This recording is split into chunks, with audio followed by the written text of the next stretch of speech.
ابھی آپ نے بڑی اچھی مثال دی حضرت علی رضی اللہ تعالیٰ عنہ کی کہ ان کی بیٹی نے ہار پہنا عید کے روز، اور پھر حضرت علی رضی اللہ تعالیٰ عنہ نے بیت المال کے ذمہ دار کو بلا کے سرزنش کی. اور اسی طرح حضرت عمر بن عبدالعزیز رحمہ اللہ علیہ اپنے دور حکومت میں بیت المال پہ بہت زیادہ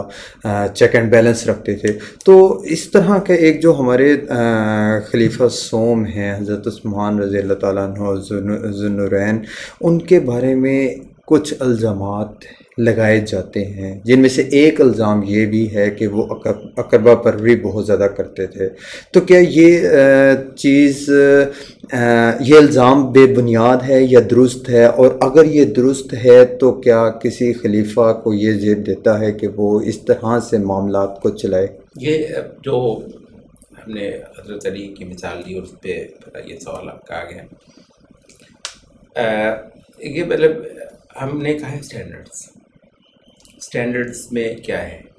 یعنی آپ کو اس سے الٹ کوئی ایسی مثال نہیں ملے گی کہ بیت المال کی کوئی چیز اس طریقے سے حضرت عثمان کی کوئی بیٹی یا بیٹا جو ہے مطلب استعمال کر رہے ہیں. تو اس میں کوئی وہ نہیں ہے، ان سب کا ایک ہی طریقہ ہے کہ ایک پائی بھی بیت المال کی مطلب خلیفہ کے اس پہ حرام ہے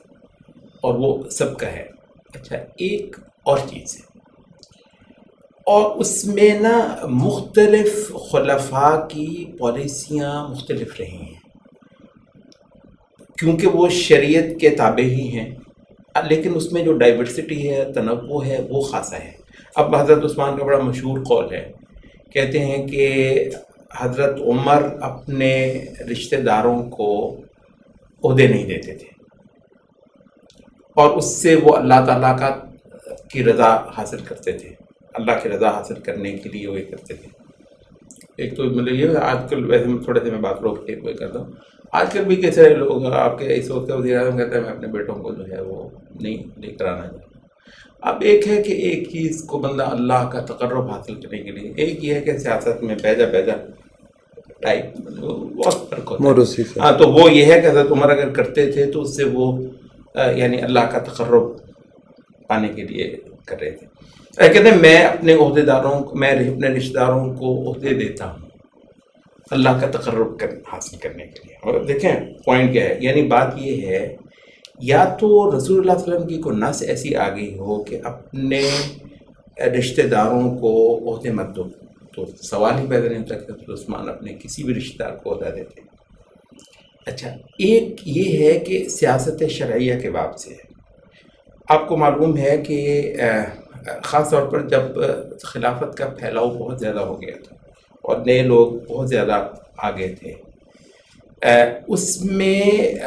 یہ جو ہوتا ہے نا خون کے رشتے، یہ اعتماد سیاست یا اقتدار کا بہت سارا حصہ اعتماد پر کھڑا ہوتا ہے، آپ کو یہ تو پتہ ہے. اچھا، اب اعتماد جو ہوتا ہے اس کے بے شمار فیکٹرز ہوتے ہیں. ایک فیکٹر یہ ہے کہ ایک بندے نے آپ کے ساتھ بہت لمبا عرصہ گزارا ہو، بہت زیادہ قربت ہو، تعلق ہو، تو آپ اس پر اعتماد کر لیتے ہیں کہ جب اتنا بڑا آج کل وہ جن کو وہ ولایات کہتے ہیں نا، صوبے، اس وقت کے ملک جو ہے نا صحابہ کے ایک صوبے میں آ جاتے ہیں. اس وقت کے کئی سارے ملک جو ہیں اتنا بڑا اللہ نے ان کو دیا، تو وہ اتنا بڑا خطہ جو ہے نا جہاں پر جا کر حکومت کر لو، تو اس میں ایک کانفیڈنس ہوتا ہے نا. تو اب کانفیڈنس کے بے شمار فیکٹرز ہیں، ان میں سے ایک بہت بڑا فیکٹر یہ ہوتا ہے کہ کوئی بندہ آپ کا خون ہے اور وہ آپ کے اس کو پتہ ہے کہ آپ کی عزت اس کی عزت ہے، اس کی عزت آپ کی عزت ہے، وہ مر جائے گا اور ہر قسم کی مصیبت جھیل لے گا، البتہ یہ ہے کہ آپ کے لیے کوئی مصیبت نہیں آنے دے گی. ہے ایسا یا نہیں ہے؟ تو اچھا، حضرت یوسف علیہ السلام ہے، جیسے مصر میں ان کو اقتدار آتا ہے، کہتے ہیں سارے آ جاؤ، اور سب نے مل کر مصر کو جو ہے وہ توحید کی مملکت بنا لی ہے. مطلب یہ ہوتا ہے. تو اس وجہ سے اس کو کہتے ہیں سیاست شرع. سیاست وہ آج کل لفظ یہ بڑا بدنام ہو گیا سیاست، ورنہ حدیث میں آتا ہے کان بنو اسرائیل تسوس سیاست. تو سیاست تو ایک نبوی کام ہے بنیادی طور پہ، بہت الگ. اس باب سے ہم کہتے ہیں سیاست یا سیاست شرعیہ. تو اس کے نا نارمز ہوتے ہیں، اس کے کچھ اپروچ ہوتے ہیں، کچھ طریقے ہوتے ہیں. تو حضرت عمر کی ایک اپروچ تھی. حضرت عثمان کہتے ہیں کہ میری اپروچ اور ہے، تو اس اپروچ کے تحت واقعتاً آپ کو بہت ساری سہولیات جو ہے نا وہ حاصل ہوتی ہیں اور کام آپ کا آسان ہو جاتا ہے۔ اچھا، رشتہ داروں کو عہدے نہ دینے سے کچھ فوائد ہوتے ہیں کہ اس کے اندر ٹرانسپیرنسی کا جو ہے نا وہ زیادہ آسانی ہوتی ہے، کیونکہ ایک خواہی ہوتا ہے کہ یہ اس کا لگتا ہے، اس کا رشتہ دار ہے، اس وجہ سے لوگوں کو تھوڑا سا نا کسی وجہ سے عدم اطمینان ملے۔ تو کہنے کا مطلب یہ ہے کہ ایک چیز کے پروز اور کونس ہوتے ہیں، کچھ فائدے ہوتے ہیں، کچھ نقصان ہوتے ہیں۔ کسی وقت یا کوئی خلیفہ اس چیز کو ترجیح دے لیتا ہے، کوئی خلیفہ اس کو ترجیح دے لیتا ہے، لیکن وہ جو آپ کا اصل میں جو سوال ہے وہ یہ ہے کہ بنیادی طور پر ایک چیز میں جو اہل شورا ہیں کیا وہ اس پر معترض ہیں؟ وہ جو الزامات حضرت عثمان پہ لگے، ہونا کیا چاہیے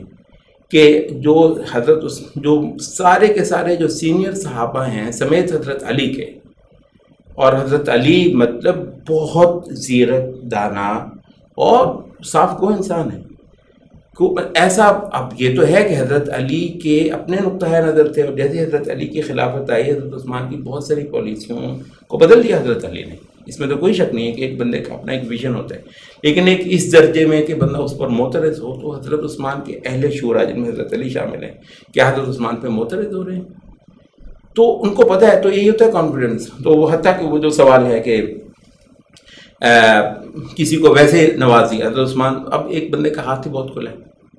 ایک بندے کا ہاتھ ہی بہت کھلا ہے، اور وہ حضرت عثمان حضرت عمر بہت کھینچ کے رکھتے ہیں، حضرت علی کا بھی طریقہ یہ کہ خاصا کھینچ کے رکھتے ہیں، حضرت عثمان ویسے ہی کھلے ہاتھ کے ہیں، نام بھی ان کا غنی جو ہے وہ پڑا ہوا ہے، نوازنا وہ کرنا، تو کچھ چیزیں نا وہ شخصیات کے اندر رکھ کر بھی دیکھنی ہوتی ہیں۔ اچھا، اس میں بھی حضرت عثمان اگر نوازتے ہیں، نوازنے کا مطلب ہے کہ اس کو دے دیا، اس کو اتنا زیادہ دے دیا، تو وہ بھی اس معنی میں نہیں ہے کہ اہل شورا مثلا اس پر معترض ہیں، دیکھیں جی کیا ہو رہا ہے، ظلم ہو رہا ہے، زیادتی ہو رہی ہے۔ تو حضرت عثمان پر جو اعتراضات کر رہے ہیں وہ باہر کے کچھ امیچور قسم کے لوگ ہی کر رہے ہیں، حضرت عثمان پہ جو اہل علم ہیں، اہل وقت ہیں، اہل شورا ہیں، ان کا تو اعتماد ہی ہے حضرت عثمان پہ۔